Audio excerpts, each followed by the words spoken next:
पिछले 5 सालों के मेरे दोस्तों आपको जो है 3 सालों के प्रीवियस ईयर के क्वेश्चन सॉल्व करने हैं। या तो आप प्रीवियस ईयर की किताब खरीद लीजिए, हमारी बुक है 8000 प्रीवियस ईयर क्वेश्चंस की बुक है, आप इस बुक को ले लीजिए, यहां से सॉल्व करो। जो बच्चे बुक नहीं अफोर्ड कर सकते हैं, नहीं लेना चाहते, कोई जरूरत नहीं है। इस टेलीग्राम चैनल पे सभी एग्जाम की पिछले 3 साल की आपको पीडीएफ मिल जाएंगी चैप्टर वाइज। उन पीडीएफ को डाउनलोड करके अपने मोबाइल फोन से यहां से आप प्रैक्टिस कर सकते हो। लेकिन आपको डेली पढ़ना होगा। दूसरा कि आप खुद से नोट्स बनाएं, आप खुद से अपने हैंड रिटन नोट्स बनाएं, हैंड रिटन।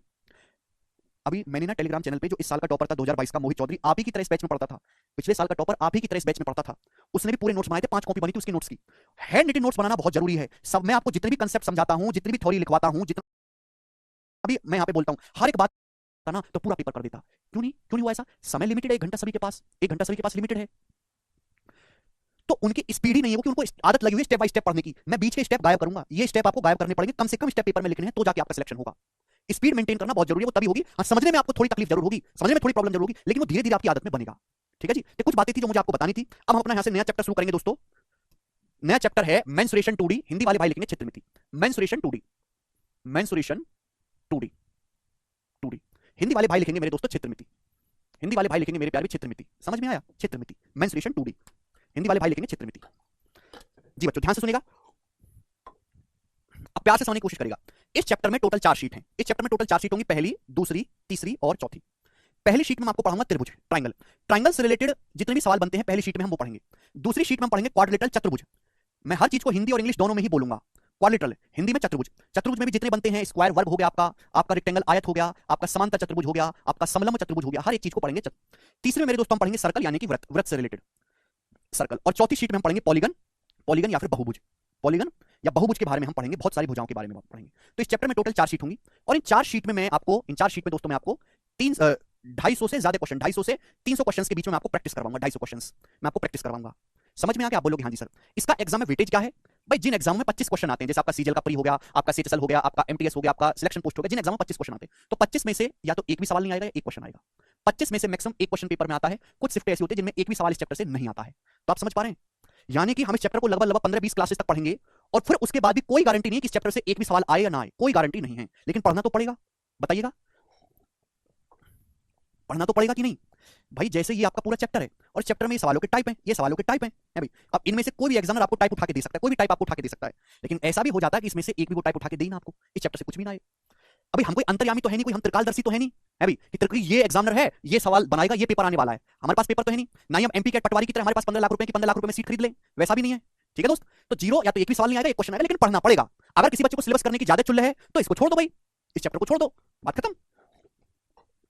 40 चैप्टर है मेरे दोस्तों। 40 चैप्टर में से बहुत सारे चैप्टर ऐसे हैं जो अनछुए रह जाते हैं, जिनसे सवाल आता ही नहीं है, पढ़ना पड़ता है। अभी जैसे सीजल 2023 का पेपर हो रहा है, सीजल 2023 का, उसके साइज और शेप के बारे में पढ़ा जाता है, उसके साइज और शेप के बारे में डिस्कशन किया जाता है। समझ में आया? यानी कि प्रॉपर्टीज का मतलब है, अगर मैं इसको देसी भाषा में समझाऊं, किसी इंसान के अंदर के मन को पढ़ना, उसके अंदर के मन की बात जानना, ज्योमेट्री है।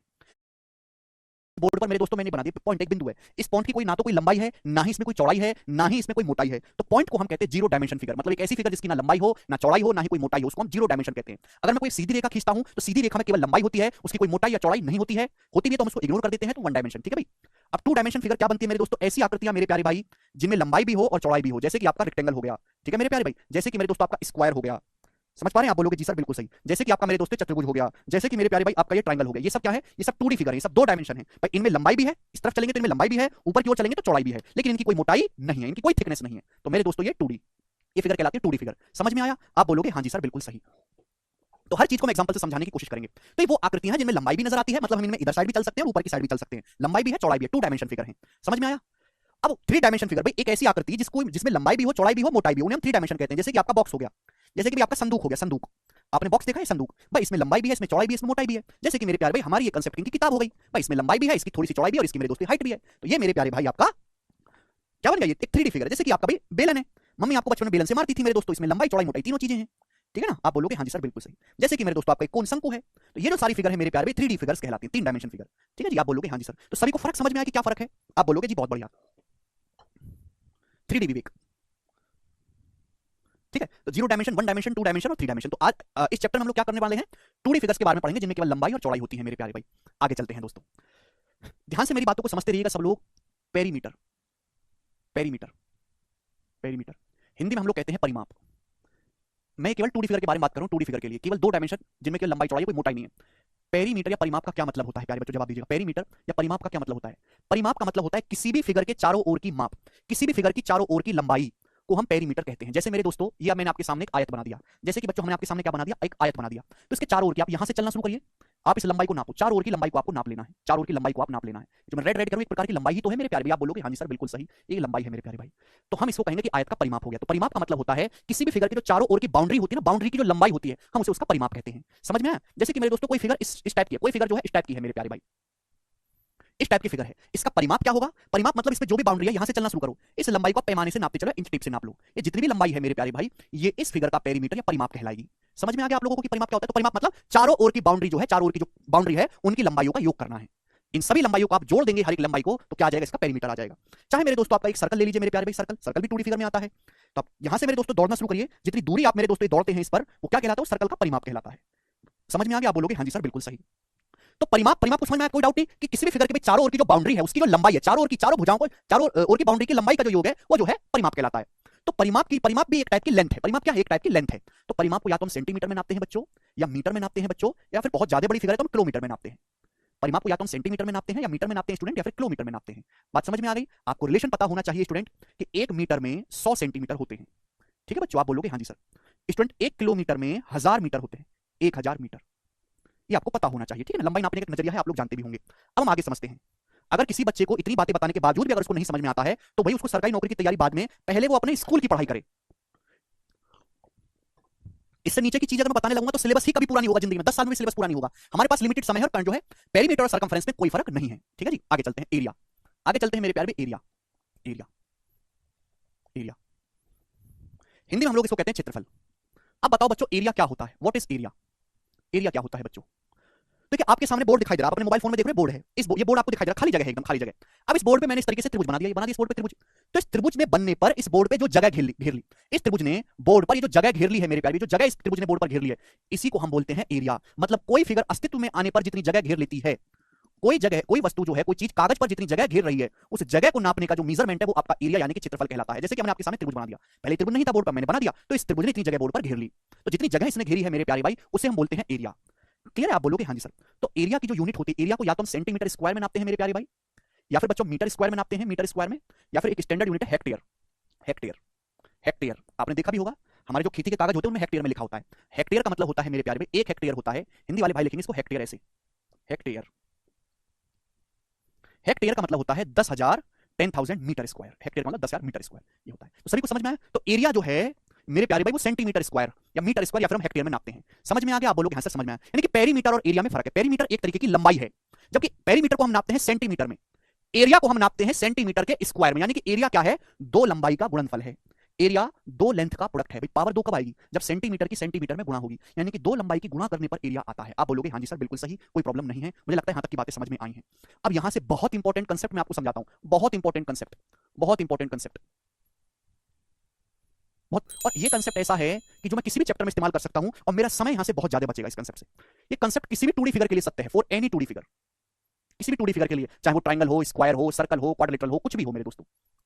मेरे प्यारे भाई एक बात बताइएगा, सभी लोग मेरी बात को ध्यान से सुनिएगा। मैं आपसे पूछना चाहता हूं, मैं आपसे एक एग्जांपल से पूछना चाहता हूं।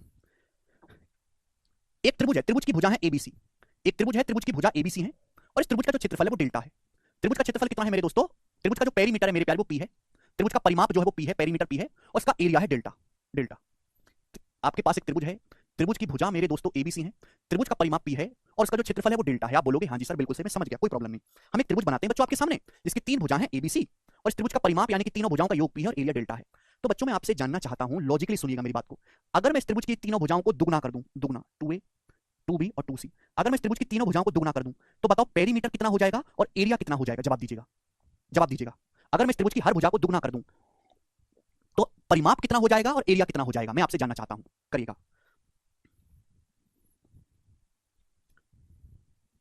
बहुत बेसिक सा कंसेप्ट समझा रहा हूं, किसी भी 2D फिगर के लिए सत्य है। मैं आपको बस एक एग्जांपल ट्रायंगल का लेके समझा रहा हूं। पेरीमीटर बराबर एवरेज, मौली पागल हो क्या? पेरीमीटर होता है तीनों भुजाओं का योग।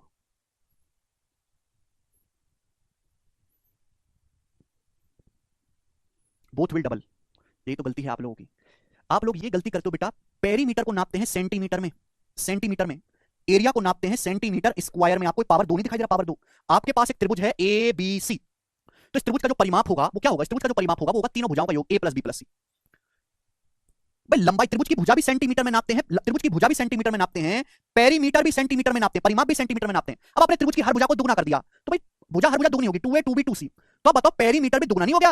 भाई पेरीमीटर का तीनों भुजाओं का योग तो 2 कॉमन आ गया, ब्रैकेट में क्या बचा, a plus b plus c p। आपको नहीं लग रहा कि अगर आपने त्रिभुज की हर भुजा को दुगना कर दिया, लंबाई को, त्रिभुज की हर लंबाई को दुगना कर दिया, लंबाई मतलब सेंटीमीटर, लंबाई मतलब सेंटीमीटर, त्रिभुज की हर लंबाई को दुगना कर दिया तो पेरीमीटर भी दुगना हो जाएगा। लेकिन गलत बात यह है कि एरिया दुगना नहीं होगा, एरिया होगा 4 गुना, 4 गुना।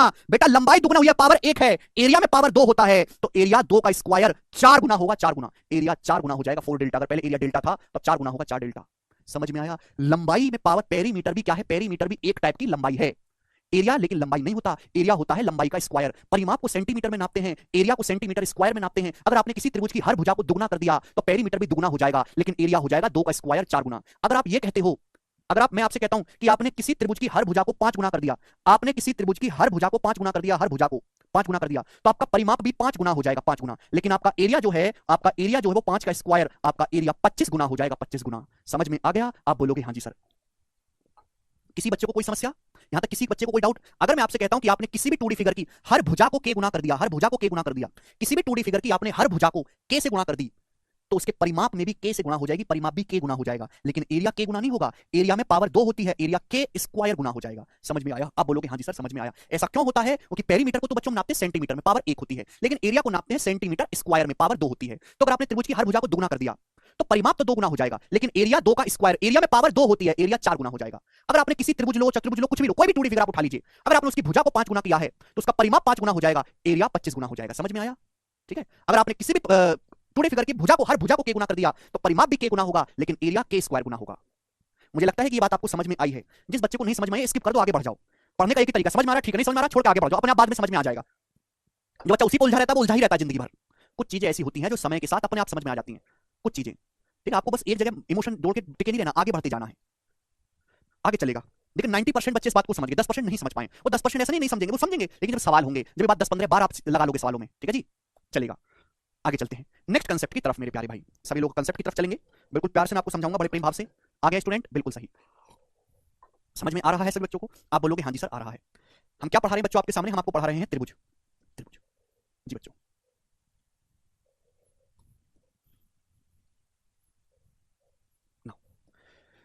त्रिभुज के एरिया निकालने के concept number 1, concept number 1 mensuration में हम लोग पढ़ रहे हैं त्रिभुज कि त्रिभुज का एरिया कैसे निकाला जाता है। त्रिभुज के एरिया निकालने के बहुत सारे तरीके हैं, कई सारे तरीके हैं। उनमें पहला तरीका मैं आपके सामने प्रस्तुत करता हूं। हमने आपके सामने त्रिभुज बनाया, त्रिभुज आप जानते हो जिसमें 3 भुजाएं होती हैं, वो त्रिभुज कहलाता है। पहला तरीका तब लगेगा जब त्रिभुज की तीनों भुजाओं की लंबाई दी गई है। त्रिभुज एबीसी है, ये शीर्ष ए है, इसके सामने की भुजा को हम स्मॉल ए कहते हैं। ये शीर्ष बी है, शीर्ष बी के सामने की भुजा को स्मॉल बी कहते हैं। ये शीर्ष सी है, इसके सामने की भुजा को हम स्मॉल सी कहते हैं। अगर किसी त्रिभुज की तीनों भुजाओं की लंबाई दी गई है, ए का मान भी दिया है, ए बी सी सवाल में गिवन है। यदि किसी त्रिभुज की तीनों भुजाओं की लंबाई आपको दी गई है तो उसका एरिया निकालने के लिए हम इस्तेमाल करते हैं बच्चों concept number 1 Heron's formula. Concept number 1 Heron's formula.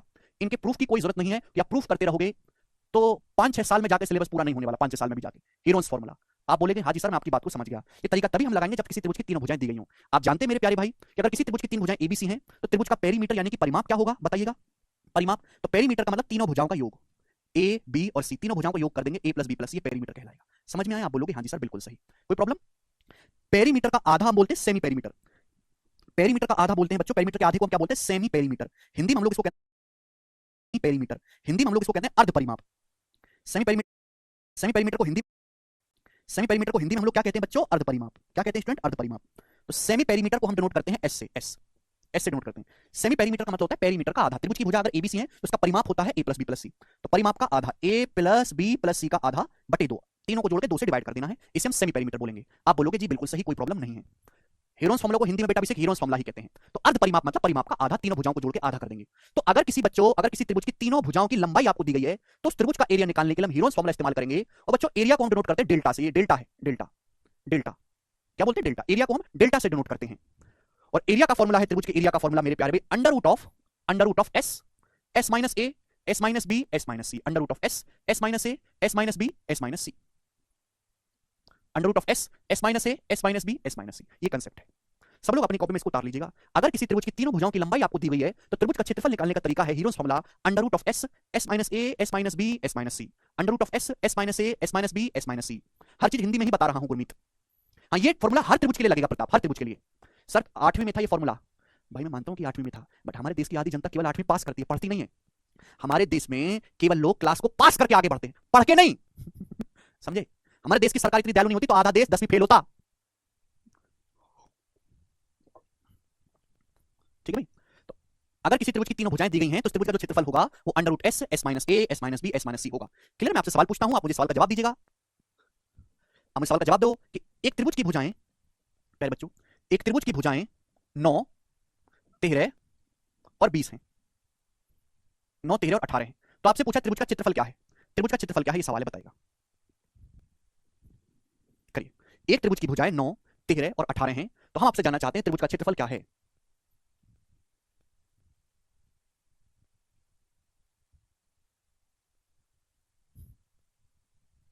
Dharmaraj जवाब दे रहे हैं। एक त्रिभुज की भुजाएं 9, 13 और 18 हैं, तो उस त्रिभुज का क्षेत्रफल क्या है? 40। अबे तुम लोग पागल हो गए हो क्या? क्षेत्रफल पूछ रहा हूं, क्षेत्रफल, पेरीमीटर थोड़ा ना पूछ रहा हूं। हैं?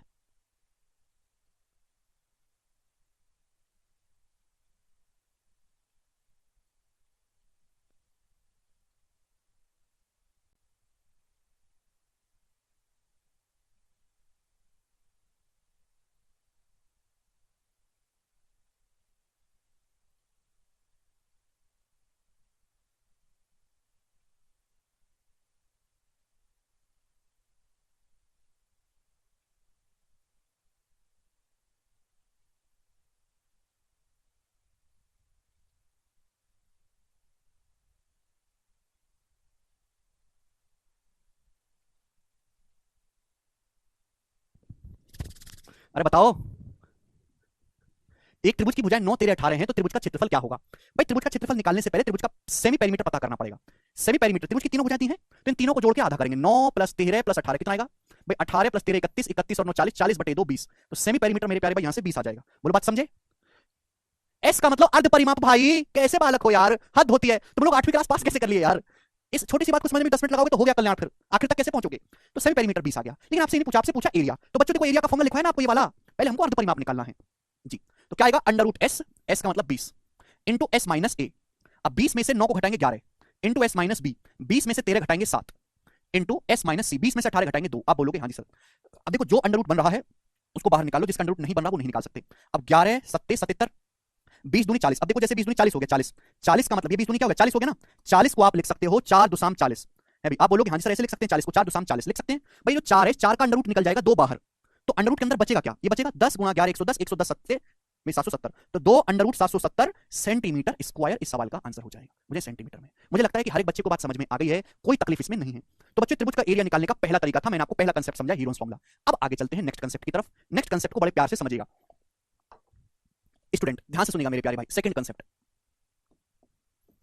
बच्चों आपके सामने त्रिभुज बनाते हैं इस प्रकार से। बच्चों हम आपके सामने त्रिभुज बनाते हैं इस प्रकार से। आप बोलोगे हाँ जी सर त्रिभुज बनाया, ठीक है भाई। एक सेकंड, बहुत मुश्किल है भाई पढ़ाना, बहुत मुश्किल काम। किसी भी त्रिभुज का एरिया निकालने के मेरे प्यारे भाई, किसी भी त्रिभुज का एरिया निकालने का तरीका है एरिया बराबर 1/2 आधार गुणा ऊंचाई, 1/2 बेस इंटू हाइट। अगर किसी त्रिभुज का आपको आधार दिया हुआ है और मेरे प्यारे भाई उसकी ऊंचाई दी हुई है, तो त्रिभुज का क्षेत्रफल होता है 1/2 बेस इंटू हाइट, 1/2 आधार गुणा ऊंचाई। अगर किसी त्रिभुज का आधार और उसके करस्पॉन्डिंग आपको ऊंचाई दी हुई है मेरे प्यारे भाई, तो हम उसका एरिया निकाल सकते हैं 1/2 आधार गुणा ऊंचाई। अब ये ऊंचाई क्या चीज है वो समझते हैं। जैसे मेरे दोस्तों हमने आपके सामने त्रिभुज बनाया है ए बी सी, हमने आपके सामने त्रिभुज बनाया है स्टूडेंट ए बी सी। अब भुजा ए के सामने की वर्टेक्स ए, ये शीर्ष ए है, कौन ए है, इसके सामने की भुजा को स्मॉल ए कहते हैं, बी के सामने की भुजा को स्मॉल बी कहते हैं, सी के सामने की भुजा को हम स्मॉल सी कहते हैं। त्रिभुज की कितनी भुजाएं होती हैं? हर त्रिभुज की 3 भुजाएं होती हैं। तो इन 3 भुजाओं पर 3 ही ऊंचाई होती है, ऊंचाई परपेंडिकुलर लंब बोलते हैं इन्हें मेरे प्यारे भाई। देखिएगा अगर बच्चों में इस भुजा को बेस मानता हूं, अगर मैं त्रिभुज की इस भुजा को बेस मानता हूं, इस भुजा को बेस मानता हूं, तो ऊंचाई का मतलब यह है कि भाई इस भुजा को मैं बेस मानता हूं त्रिभुज की, तो इसके सामने कौन सा वर्टेक्स है, इसके सामने कौन सा शीर्ष है, इस शीर्ष से इस भुजा पर ऐसे परपेंडिकुलर डालो, लंब डालो मेरे दोस्तों, लंब।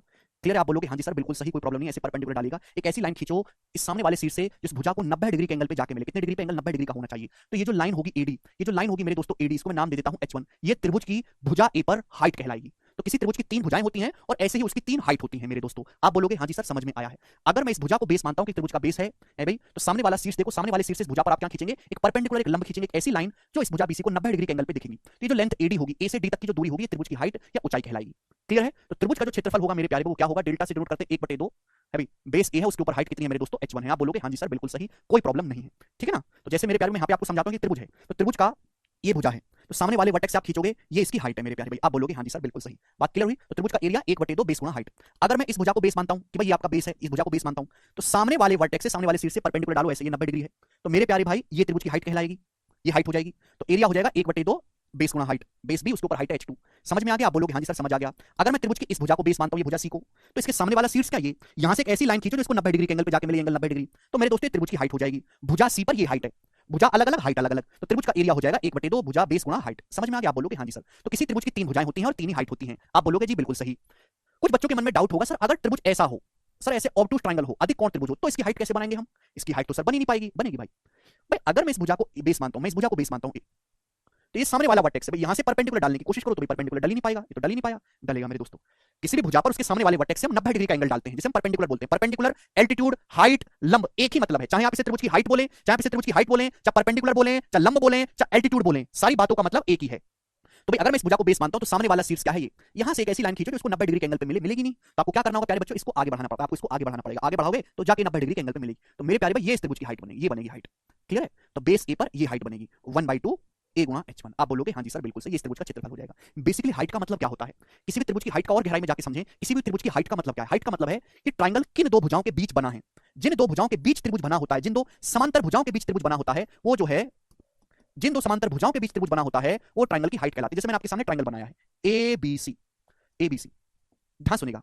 अब ये है मेरे दोस्तों वर्टेक्स, ये जो है साइड ए है, इसके सामने वाला वर्टेक्स है। सामने वाले वर्टेक्स से एक और आप पैरेलल लाइन खींच दीजिए, एक समांतर रेखा खींच दीजिएगा। समांतर रेखा, ये दोनों रेखा जो है आपस में समांतर है, समांतर में अपनी मर्जी से खींची। तो ये जो त्रिभुज का है, इन दो समांतर रेखाओं के बीच बना है, इन दो समांतर रेखाओं के बीच ये त्रिभुज बना है। भाई समांतर रेखाओं से तो ज्यादा नहीं उड़ के जा रहा, ना उसके ऊपर है ना इसके नीचे, इन दो समांतर रेखाओं के बीच ये त्रिभुज बना है।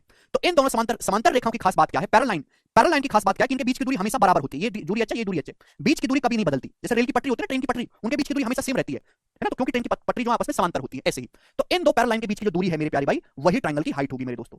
समझ में? तो ट्रायंगल जिन दो समांतर रेखाओं के बीच बना होता है, उन समांतर रेखाओं के बीच की दूरी ही त्रिभुज की हाइट कहलाती है। समझ में आ गया? आप बोलोगे हाँ जी सर बिल्कुल सही, समझ में आया है। तो मेरे प्यारे भाई मैं आपको कांसेप्ट समझा रहा था कि किसी भी त्रिभुज का क्षेत्रफल होता है 1/2 आधार गुणा ऊंचाई। आप 9वीं क्लास में अगर पढ़े होते तो मैंने जो 10 मिनट खराब किए हैं आपको ऊंचाई समझाने में, मुझे ना करने पड़ते। आप सिलेबस 4-5 महीने में क्यों नहीं पूरा होता? इसलिए नहीं होता कि बच्चों को जो सरकारी नौकरी में आना है वो पढ़ाना है, लेकिन जो उन्होंने 7वीं क्लास में, 8वीं क्लास में, 9वीं क्लास में नहीं पढ़ा, वो भी बताना पड़ता है। डबल डबल टाइम लगता है, डबल डबल। समझ में आया? आप बोलोगे हाँ जी सर बिल्कुल सही। अरे वेग एक ही बात है। तो त्रिभुज का जो क्षेत्रफल होता है वो होता है 1/2 आधार गुणा ऊंचाई। आप बोलोगे जी सर बिल्कुल सही, 1/2 a इंटू h1। अगर मैं साइड को बेस मानता हूं तो सामने वाले शीर्ष से हम लंब डालते हैं तो ये उसकी हाइट कहलाएगी। आगे चलें नेक्स्ट। मेरे प्यारे भाई अगर मैं इस भुजा b को बेस मानता हूं तो सामने वाले वर्टेक्स से परपेंडिकुलर डालेंगे मेरे प्यारे भाई, सामने वाले वर्टेक्स से परपेंडिकुलर डालेंगे इस प्रकार से।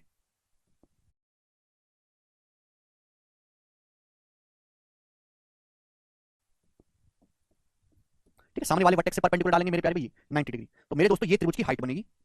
मैं अपनी मर्जी से कुछ एज्यूम करने की कोशिश ना करें। ठीक है बच्चों, आप बोलोगे हाँ जी सर बिल्कुल सही। तो त्रिभुज का क्षेत्रफल 1/2 बेस,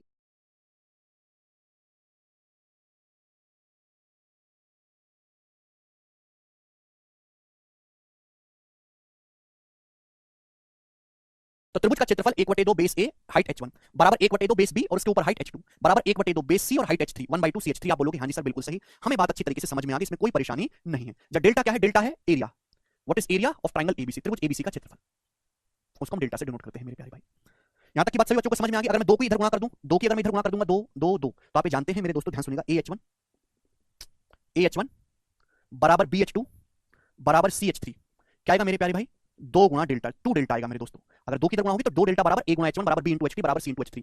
आप ये बात जानते हैं कि किसी भी ट्रायंगल का जो एरिया होता है फिक्स होता है। अभी मैंने आपके सामने ट्रायंगल बना दिया, ये ट्रायंगल बना दिया, मतलब इसने जितनी जगह घेरनी थी घेर ली, इसे ट्रायंगल ने इतनी जगह घेरनी थी घेर ली। ट्रायंगल का जो एरिया है, जो ट्रायंगल का एरिया मेरे दोस्तों फिक्स होता है, फिक्स निश्चित। ट्रायंगल का एरिया फिक्स है मेरे प्यारे भाई, तो एरिया का दुगुना भी फिक्स होगा। इसका मतलब मैं कहना चाहता हूं कि किसी भी त्रिभुज की भुजा और उसके करस्पॉन्डिंग हाइट, उसके संगत ऊंचाई का जो गुणनफल है वो हमेशा बराबर होता है। किसी भी त्रिभुज की भुजा और उसके ऊपर हाइट का जो गुणनफल है हमेशा बराबर आएगा। A गुणा H1 बराबर B गुणा H2 बराबर C गुणा H3। किसी भी त्रिभुज की हाइट और उसके ऊपर जो ऊंचाई बनी है उनका गुणनफल हमेशा बराबर होगा। किसी भी त्रिभुज की भुजा और उसके ऊपर बनी हाइट का गुणनफल हमेशा बराबर होगा। आप बोलोगे हाँ जी सर बिल्कुल सही, बात एकदम क्लियर है, इसमें हमें एक धेले का डाउट नहीं है।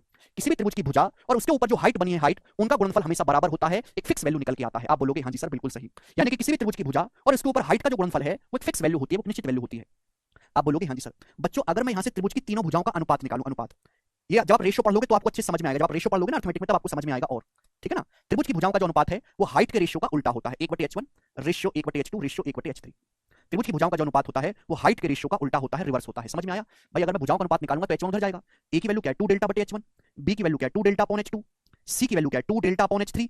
यहां से सी का मान निकालूंगा क्या है 2 की यहां गुणा होगी 2 डेल्टा H3 नीचे आएगा। अगर मैं इनका रेशियो लूंगा अनुपात लूंगा तो 2 डेल्टा तो कट जाएगा 2 डेल्टा 2 डेल्टा 2 डेल्टा कट जाएगा। तो रेशियो क्या है 1/H1 ratio 1/H2 ratio 1/H3। यानी कि किसी भी त्रिभुज की भुजाओं का जो अनुपात है वो हाइट के रेशियो का उल्टा होता है। भुजाओं का रेशियो और उनके ऊपर हाइट का जो रेशियो है वो एक दूसरे का उल्टा होता है, रिवर्स होता है। किसी भी त्रिभुज की भुजाओं का अनुपात उनके हाइट के रेशियो का मेरे दोस्तों रिवर्स होता है, उल्टा होता है।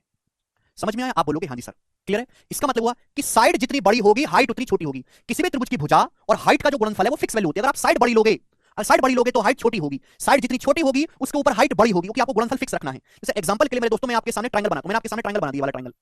अब इसमें सबसे बड़ी भुजा ये है, ये सबसे बड़ी भुजा है दोस्तों, ये सबसे बड़ी भुजा है, ये वाली भुजा सबसे बड़ी है। तो इसके ऊपर हाइट देखो कितनी छोटी सी आ रही है, इसके ऊपर हाइट देखो कितनी छोटी सी आ रही है, एकदम मरी सी हाइट आ रही है। हाइट कितनी छोटी है इसके ऊपर, छोटी हाइट है कि नहीं। साइड अगर बड़ी है तो उसके ऊपर हाइट छोटी आई है, क्लियर है। क्योंकि किसी भी त्रिभुज की भुजा और उसकी हाइट का गुणनफल हमेशा फिक्स आना है तीनों केसेस में।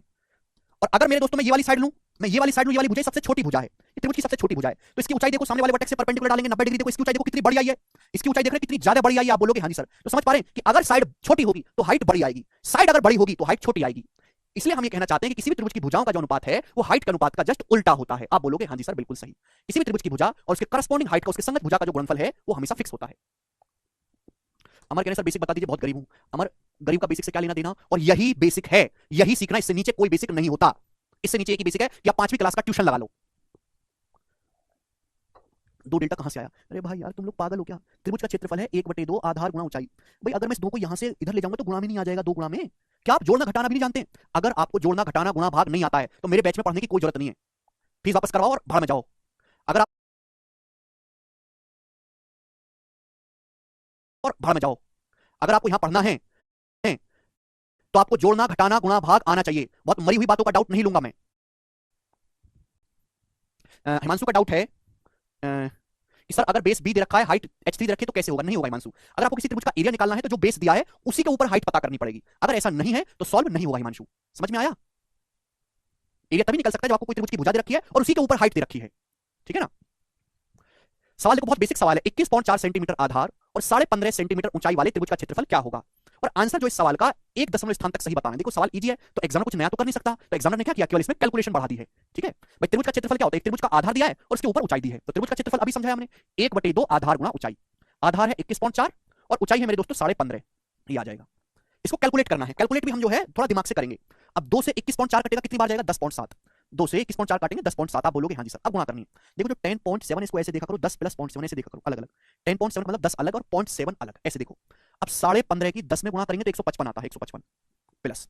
अब 15.5 की 0.7 में गुणा करो, 15.5 की 0.7 में।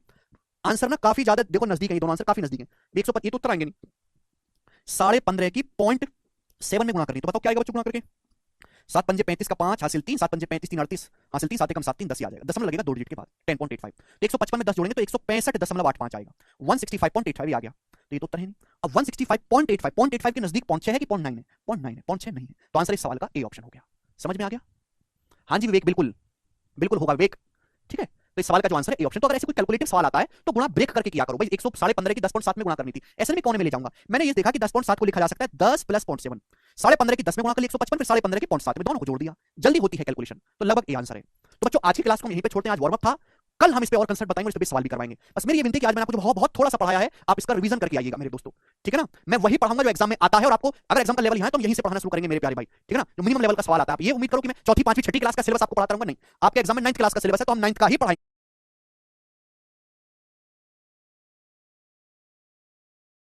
भाई, ठीक है ना। जो मिनिमम लेवल का सवाल आता है, आप ये उम्मीद करो कि मैं चौथी पांचवी छठी क्लास का सिलेबस आपको पढ़ाता रहूंगा, नहीं। आपके एग्जाम में 9th क्लास का सिलेबस है तो हम 9th का ही पढ़ाएंगे, ठीक है।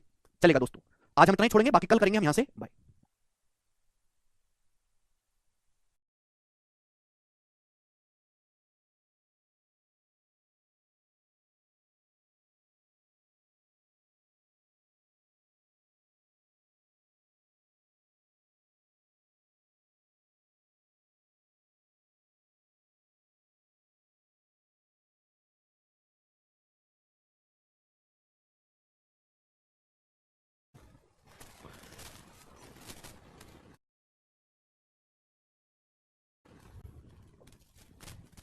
हेलो दोस्तों, नमस्ते भाई, गुड इवनिंग। कैसे हैं आप लोग? क्या आप लोगों को हमारी साउंड आ रही है? तो हम लोगों ने एडवांस मैथ में पढ़ना शुरू किया है, मेंसुरेशन 2D। वही हम बातें पढ़ रहे हैं जो हम 8वीं क्लास में 9वीं क्लास में पढ़ते हैं। एरिया निकालना है ना, आयतन निकालना, ठीक भाई।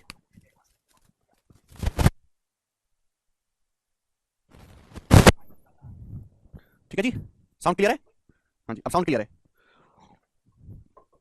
क्षेत्रफल वगैरह निकालना, ठीक है ना, ये हम सीखेंगे इस चैप्टर में। तो चैप्टर में 4 शीट है, पहली शीट में ट्रायंगल से रिलेटेड जानकारी है, तो हम वही पढ़ रहे हैं। तो कल मैंने आपको ट्रायंगल का एरिया निकालने के 2 तरीके बताए थे। भाई अगर किसी ट्रायंगल की तीनों भुजा दी हैं तो हम कौन सा तरीका लगाते हैं एरिया निकालने के लिए? Heron's formula. लेकिन अगर किसी ट्रायंगल का बेस और उसकी हाइट दी है तो हम कंसेप्ट लगाते हैं एरिया निकालने का 1/2 आधार गुणा ऊंचाई।